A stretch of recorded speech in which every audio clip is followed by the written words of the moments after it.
Welcome back after the break. और अब कुछ इंटरेस्टिंग सेगमेंट पर बात कर लेते हैं, क्योंकि पाकिस्तान में इस वक्त तकरीबन 3 करोड़ बच्चे स्कूल नहीं जाते और ये एक बहुत बड़ा मसला है जिसने हमारे मुस्तकबिल को खतरे में डालकर रख दिया है। इसी मसले को हल करने के लिए चिराग एजुकेशन टेक्नोलॉजिस्ट काम कर रही हैं और ये एक एजुकेशन इंस्टीट्यूशन है और जिसकी सीईओ और को फाउंडर मायरा हमारे साथ आज मौजूद होंगी। चिराग एजुकेशन बच्चों को मकामी पाकिस्तानी ज़बानों में कार्टून्स और खेल के ज़रिए पढ़ाया जाता है। बच्चों को उनको बताया जाता है कि पढ़ाई का असल मकसद क्या है, और उनका मकसद ये है कि वो बच्चे जो स्कूल नहीं जा पाते उनकी इंटरेस्टिंग और आसान प्रायोरिटीज़ क्या होनी चाहिए जिस तरीके से बच्चों को वो ग्रैब कर सकें। और चिराग एजुकेशन चाहता है कि हमारी तालीम सिर्फ किताबों तक महदूद ना रहे बल्कि बच्चों को उनकी ज़बान और सकाफत के करीब भी लेकर जाए। बिल्कुल ऐसे हमारे साथ आज मायरा सिद्दीकी मौजूद हैं। Thank you so much for joining us Myra. मैं वही सवाल आपसे करूंगा जो गज़ल ने इंट्रो में बोला कि पाकिस्तान में तकरीबन 2 करोड़ 30 लाख बच्चे स्कूल से बाहर हैं। चिराग एजुकेशन किस तरह से इन बच्चों तक पहुंचने का इरादा रखती है और किस तरह से इनको मेन स्ट्रीम में लाने की कोशिश कर रही है? वालेकुम अस्सलाम, thank you for having me. तो एक्चुअली अनफॉर्चुनेटली ये जो स्टैट है ये तकरीबन 2.8 करोड़ के पास पहुंच गया। So it's 28 million now. And हम बेसिकली क्या करते हैं, हम लोग फोकस करते हैं लोकल लैंग्वेज, मतलब हमारी नेशनल लैंग्वेज और रीजनल लैंग्वेजेस में रिसोर्सेज बनाते हैं हम तालीम के, जो ऑफलाइन भी होते हैं। मतलब अगर कहीं इंटरनेट नहीं चलता या कहीं मतलब बिल्कुल भी कोई भी तरह का स्क्रीन या डिजिटल स्मार्टफोन लैपटॉप मैसर नहीं है, तो हम चाहते हैं कि उसकी वजह से कोई बच्चा तालीम में पीछे ना रह जाए। तो एक तो ज़बान की वजह से कोई बच्चा तालीम में पीछे ना रहे, दूसरा अगर डिजिटल मीडियम्स मैसर नहीं है तो उसकी वजह से पीछे ना रहे। तो हम लोग रिसोर्सेज बनाते हैं। हमारा एक यूट्यूब चैनल है चिराग किड्स टीवी, जिस पे हमने डोरा द एक्सप्लोरर टाइप के एजुकेशनल कार्टून्स उर्दू में बनाए हुए हैं और सून हम सिंधी में भी एक्सपैंड करने वाले हैं। वो पूरा प्राइमरी स्कूल का करिकुलम कवर करते हैं और वो फ्री में मैसर है। और उसको अब हम इंशाल्लाह एक ऑफलाइन ऐप में भी सारा डाउनलोड करके एक माइक्रो स्कूल, एक एजुकेशन फाउंडेशन के साथ, टीच द वर्ल्ड फाउंडेशन के साथ उनके ही माइक्रो स्कूल्स में रोल आउट करेंगे जो ऑल अक्रॉस पाकिस्तान है।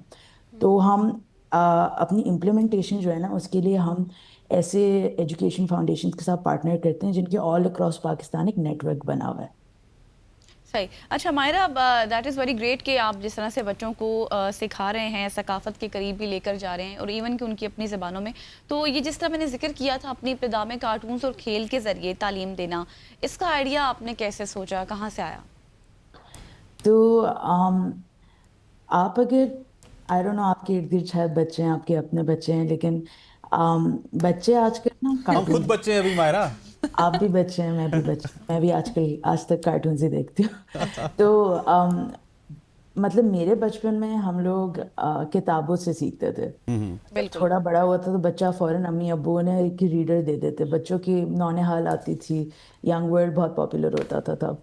अब जो बच्चे हैं ना वो लिटरली 2 साल की उम्र के आसपास जाते हैं, तो क्योंकि उनकी डिजिटल नेटिव्स हैं वो एक तरह से, तो उनकी सबसे ज़्यादा अट्रैक्शन होती है स्मार्टफोन की तरफ या फिर एक बड़े स्क्रीन की तरफ, राइट। तो अब आप जो पेरेंट्स ऑन करके देते हैं, यूट्यूब के ऑन करके देते हैं, तो उस पर सबसे पॉपुलर जो कार्टून्स होते हैं इंग्लिश के होते हैं, जैसे कोको मेलन वगैरह, राइट। तो अब एक बच्चा बिल्कुल एक्सेंट में इंग्लिश बोलना सीख रहा होता है, सही बिल्कुल फोनेटिक्स प्रोनाउंसिएशन के साथ, वो भी कार्टून्स के जरिए। और बहुत सारी एप्स अवेलेबल हैं जो गेम्स के जरिए उन्हें इंग्लिश सिखा रही होती।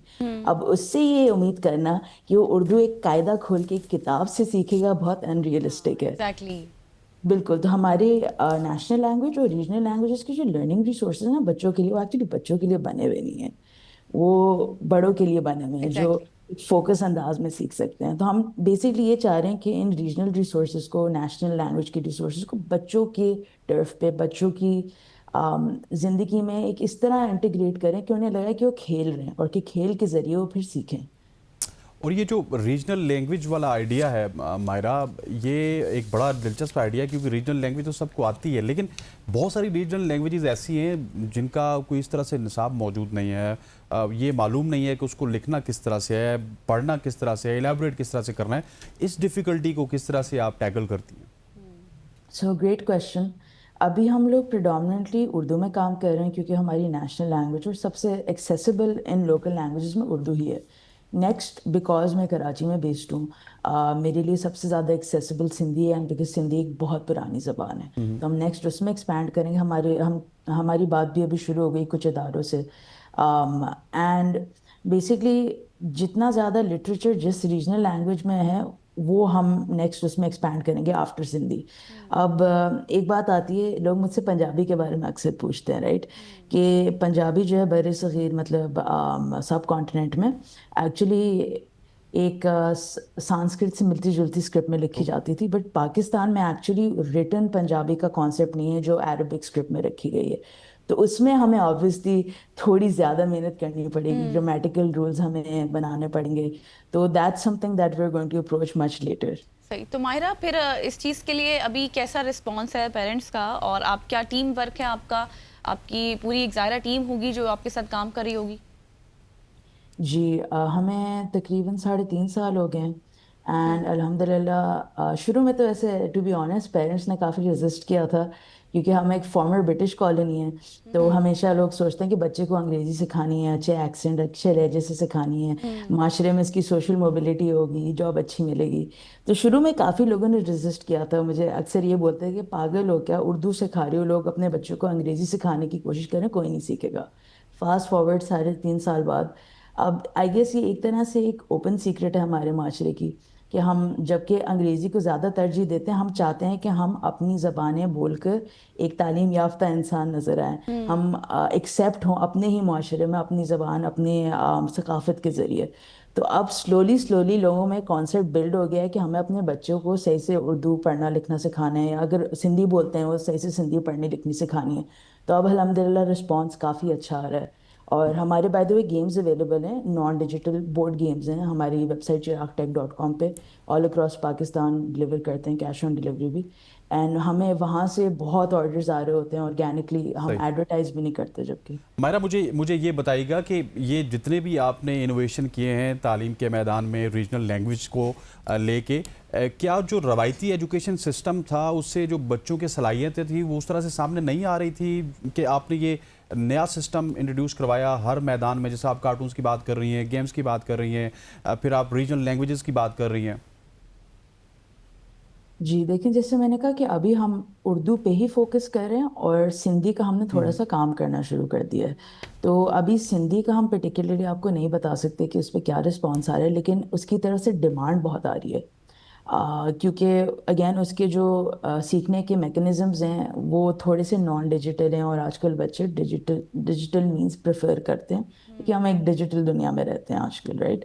और दूसरा ये कि हम जब डिजिटाइजेशन हर चीज़ में ला रहे हैं, जैसे हम एक ऑफलाइन ऐप बना रहे हैं, तो उस ऐप को चलने के लिए इंटरनेट की ज़रूरत नहीं है। तो इसका मतलब वो रूरल पाकिस्तान में कहीं भी चल सकती है, एज लॉन्ग एज वहाँ बिजली आ रही है एंड कोई अगर फ़ोन स्पॉन्सर करके उन्हें दे दे, राइट। तो इस तरह की जो चीज़ें हैं ना, ये थोड़ी सी हम एक्सपेंशन जो है ना या स्केल, ये थोड़ा सा हम जल्दी कर पा रहे हैं डिजिटल मीम्स इस्तेमाल करके। सही। वी विश के मायरा आप इसी तरह से बढ़ती चली जाएं और बच्चों के मुस्तकबिल जिस तरह से आप डेवलप करना चाह रहे हैं आपको कामयाबी हो।